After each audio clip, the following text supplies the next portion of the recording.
Make sure you guys hit the subscribe button if you guys are enjoying the content that we're throwing up. And make sure you guys hit the like button if you enjoy the video. And yeah, let's begin. Okay, so we are continuing with Doomsday Clock. God, this story's taken like 2 years to come out. Okay, the cool thing is that the big takeaway from the last issue was basically it was like Dr. Manhattan fighting against the Justice League. It was really more just toying with them. That was the craziest thing about the last issue. Almost all the Earth superheroes come rolling in on Mars to like confront Dr. Manhattan, and he's just kind of toying with them and is like, okay, I'm bored now, and just waves his hand and they're all incapacitated, right? It was just like this grandiose display of how painfully outmatched they are against someone with the kind of power that Dr. Manhattan has. But the great thing about this story is it picks up with what's essentially classic misdirection, right? Like it picks up with this old film. This really just referred to as like the adjournment, right? Like the adjournment is basically like this film that's being shot with a couple other people, one of which is Carver Coleman. And for the most part, he's just kind of considered to be inept to a degree, right? Like he's basically an actor that just can't pull it off. Is really what it kind of seems to be hit at here. Like it's taken 12 takes and he keeps forgetting what his line is supposed to be. And the funny thing about this is that again, like with Dr. Manhattan, he doesn't see time linearly the same way we do, right? Like we don't know what tomorrow holds. We have to wait until tomorrow gets here to find out, right? It's like that rule. You get off work at 7 a.m. and you go to bed and you go to sleep. People will say, well, it's already tomorrow. No, tomorrow starts when I wake up. Like that's the way the world works. And so because of that, with Manhattan seeing everything happening all at the same time, for him, like events that are supposed to happen for us have already happened for him. You know, he just sees them. He just knows how it's going to turn out. And so being able to see time simultaneously means that again, we sort of bounce around here. Now, of course, we'll do this in a way that essentially makes sense. But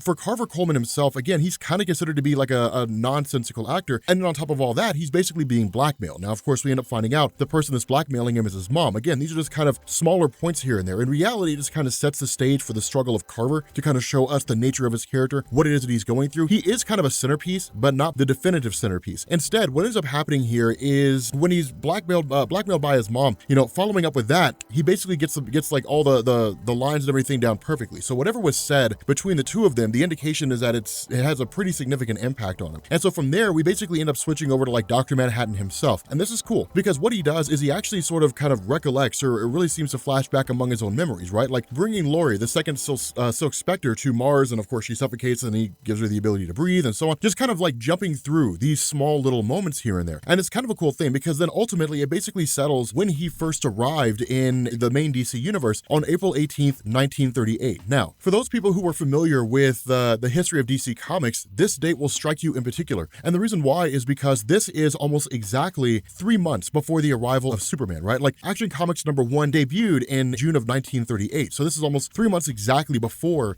Superman pops up on the scene. And again, kind of focus being put here on Carver Coleman. This notion that like he's a little kid, that his mom really seems to be like a prostitute more or less, that he gets a job working at a picture studio, just working in the mailroom, that eventually like the building burns down after he catches his boss essentially with another man, which back then was considered to be taboo. And of course, he's basically fired. He ends up being homeless. And then he's essentially like, you know, ran up on by some cops who really start beating the crap out of him. And then Dr. Manhattan shows up. And that's when Manhattan begins to basically find his anchor in the DC universe. And this is an important thing because when it comes to Manhattan in really like the Watchmen universe, he's essentially disconnected from humanity, right? He's just kind of like, I'm bored of people. But with Manhattan leaving the Watchmen universe and then coming over to this universe, basically it's him just kind of going through and saying, okay, like I'm exploring the multiverse now, right? Like, I mean, that was the whole thing. Like I just kind of broke into the multiverse to go look at different things. But it's this idea that he's essentially starting over, right? Like it's almost like a scientific experiment that's starting over again. He's somewhat invested in it because he wants to learn what all this is about. And that's when he starts speaking with Carver, and Carver almost addresses him as like an angel or a god. And so when the two of them sit down, which is actually kind of an interesting power that I didn't really know Manhattan had, he actually refracts light around himself to essentially change his appearance so that this woman, this waitress, sees what he wants her to see, which, I mean, I guess for a guy that can control the atomic structure of matter, it makes sense. But nonetheless, in his discussions with Carver, what he does is really just kind of give him like these small little bits of information about things that'll happen later on down the line. This is kind of a funny thing here. And the reason why is because we don't initially find out what it is that he told him. All we know is that between the time that Carver basically went to Hollywood to try to become an actor and then ultimately became a paperboy, lost his job, and then got his job in the adjournment, that basically like Manhattan spoke to him and talked to him. Now, here's why this matters, is because again, Coleman is his anchor to humanity. It's through Coleman that Manhattan begins to sort of understand what people are like in this universe, right? Because there's no assumption it's the same thing. There's no assumption that like that when they show up here, that or at least when he shows up here, that it's going to be the exact same thing as the Watchmen universe. It's an impartial, just sort of looking at things and seeing how they unfold. But in the midst of all this, suddenly Manhattan is basically like, he overhears this conversation about some guy, you know, basically like some guy in Metropolis who picked up a car over his head, the introduction of Superman, and he immediately takes off. Because from that point, it becomes a question of, okay, so basically I've traveled back to the moment when Superman first pops up, and he actually watches the events unfold. He witnesses the events take place. Now, this is kind of a funny thing here, because the indication is that when this happens, when Superman picks up this car, he looks back and basically like glances at Manhattan, but he doesn't seem to see Manhattan, or if he does, that he just kind of smirks or what have you. Now, a lot of that kind of goes into the idea that like he had this smile on his face, you know, is what they were saying when he picked up the car. And so it's kind of a cool thing, because what Manhattan does is literally start going through and saying, okay, so Superman seems to be where my life ends, right? That's the main brunt of the story so far, is that the last thing Manhattan sees is Superman flying at him and you know, absolutely pissed off, and then everything goes black. And he doesn't know if it goes black because Superman kills him, or if it goes black because he wipes everything out. And so he really just kind of begins to sort of look at the timeline as it was supposed to be, right? And this is kind of the cool thing, that in 1940, that Alan Scott was basically, you know, on a railway guy, and then he came across a Green Lantern, picked it up and used it, and then it basically saved him from this train crash that was going to happen. That in January of around the same year, Jay Garrick falls asleep, you know, and is exposed to heavy water, and ends up becoming, you know, the Flash Jay Garrick. The same thing with Carter Hall becoming Hawkman, with Al Pratt becoming the Atom, Kent Nelson becoming Dr. Fate, with Wesley Dodds becoming Sandman, with Jim Corrigan becoming the Spectre. These origins of these characters, you know, as he knows them and as he's seen them unfold, and then it switches over to the formation of the JSA. And this is a cool thing, because there's actually some history that Geoff Johns pulls at here. So when the JSA meets, what they do is they kind of start talking about like their role as characters, you know, what are they going to do as heroes? And for the most part, they're not wildly familiar with each other. They're just kind of aware the other is there. Now, this is kind of a cool thing, because what this does is it basically hits at like what's essentially the first crossover between these characters. Now, back in the day, the JSA was tried and true, the first real coming together of a singular team, like All-Star Comics, you know, the idea of a team sort of banding together. Now, the original JSA as it existed back in All-Star Comics number 3 was actually a team up. And that's one of the reasons why it's so cool, is because truthfully, Superman number 76 is what a lot of people point out when they say DC first established their shared universe, but it's kind of, but not really. And the reason why is because all these characters that you see were created by All-Star Publications, and then the DC side, or at least the Batman Superman side, was National Allied Publications. It was almost kind of like Marvel and DC, so to speak, right? So I mean, like, eventually All-Star and National Allied joined together and they became Detective Comics Incorporated, but essentially this was a sister publication. Now the difference is that National Allied and All-American shared characters, right? Like they would go back and forth with characters, but Wonder Woman, Alan Scott, the original Green Lantern, Jay Garrick, the original Flash, the Spectre, these guys, they were all All-Star Comics. And so in reality, it was kind of a shared universe strictly within All-Star Comics. That's why Superman number 76 and the formation of a shared universe in that story, the fact that Gotham and Metropolis both exist on the same Earth, and that Batman and Superman can cross over with each other, the reason why that was so big is because that was the first time we'd seen that going into what was essentially Detective Comics Incorporated, the merging of National Allied and All-Star Comics. So again, that's why that little bit of history there is significant. But with this team meeting up and this team basically talking, one of the things they say is, we need to find Superman. And this is kind of a cool thing, because back then when this was really kind of being launched, again, it was for the most part hands off. And while they did share characters and the popularity of Superman and Batman could have essentially carried over to the JSA, the issue was that it wasn't. And the reason why was because they were afraid of overexposure, right? Because you had the Superman comics and you had action. You had the Batman comics and you had detective. And then not only that, you actually had Superboy that was running around, going on around the same time. Both National Allied and All-Star were afraid that if Superman and Batman appeared in the JSA in addition to the other publications they had, that people would get burned out on them. But the fact remains that like when they're going through and they're looking at this moment, suddenly everything shifts. And it goes back to when you had Johnny Thunder first starting the picture and saying like, okay, the team's all here. Let's get our picture, guys. No one knows who Superman is. No one knows who he is, where he was, where he's from, or anything like that. Essentially, Superman doesn't seem to exist. And that's kind of the crazy thing, is because what he does is Dr. Manhattan travels back to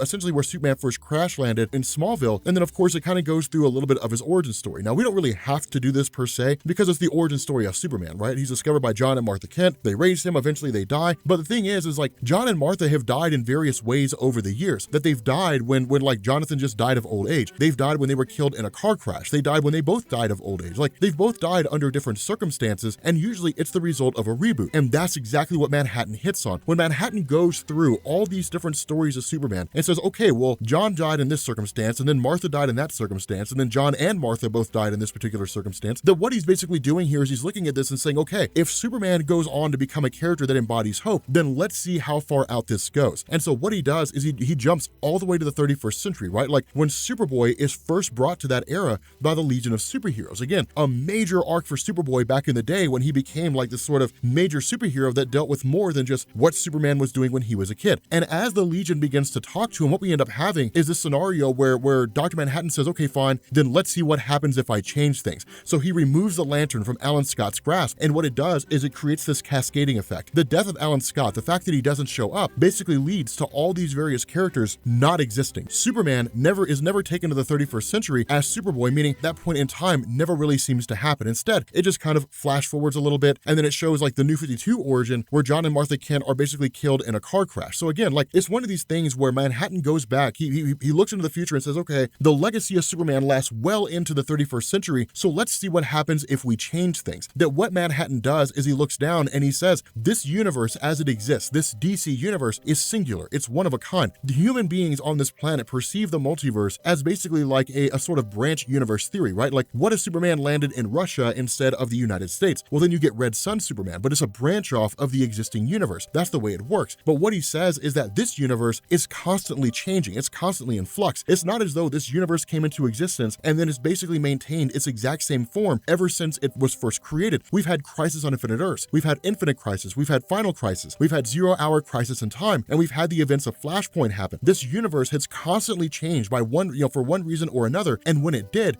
it shuffled up the timeline. Things suddenly vanished. But that's the question that a lot of people had. People would sit down and they would say, okay, so my question is this: if Crisis on Infinite Earths happened and it was essentially a reboot coming out of Crisis on Infinite Earths, basically there was only a singular universe and everybody gets new origins, then what happened to things before that? They just vanished. They were just gone one day. That was it. The original origin story of the JSA as it existed in 1940 in All-Star Comics #3 was wiped away. What you got was the version of the JSA post-Crisis that originally appeared, where they were basically heroes that fought during World War II. That's the nature of what's kind of going on here, is it's this idea that like all these other universes that exist out there, they do branch off this universe. But the reason why they branch off is because the main DC universe is changing all the time. It's constantly in flux. And that's what Manhattan looks, and that's why he did his experiment, is because he said, I look at the history of this universe, and I see the Flash Barry Allen who initiated the Flashpoint. I see like the Anti-Monitor. I see X-Stand. I see all these things ranging from the original Crisis to 0 Hour, all the way running up until, the events of Flashpoint. And I see all these major changes that take place. So if they can mess up the timeline, then so can I. I'm just going to use it as a grand experiment and just see what happens. It's a kid with an ant farm is basically what this is. Now, the funny thing is he says like there are a couple instances when like the universe tried to fight back, right? So like Wally West realized what was going on and tried to break out of the Speed Force to basically confront Manhattan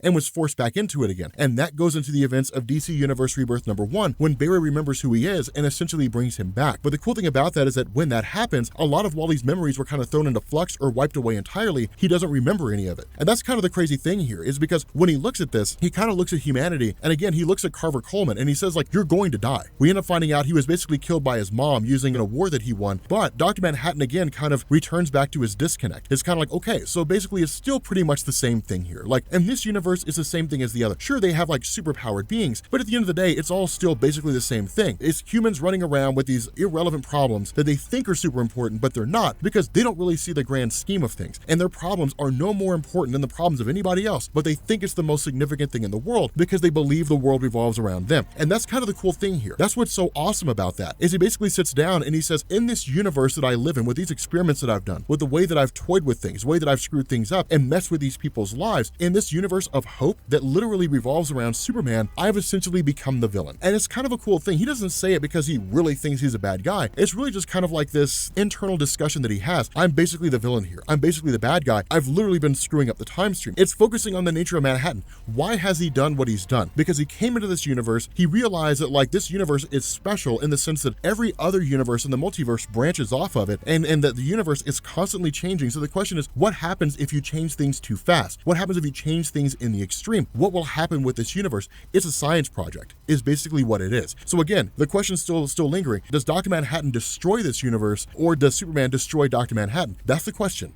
That's really the question that's being asked here, and it's the one that we're probably gonna have to wait like 5 years to get an answer to. But with that being said, guys, we're gonna bring this video to an end. If you are new here to Comics Explained, make sure you guys hit the sub button to become part of the Rob Corps. If you guys enjoyed this video, make sure you drop a like.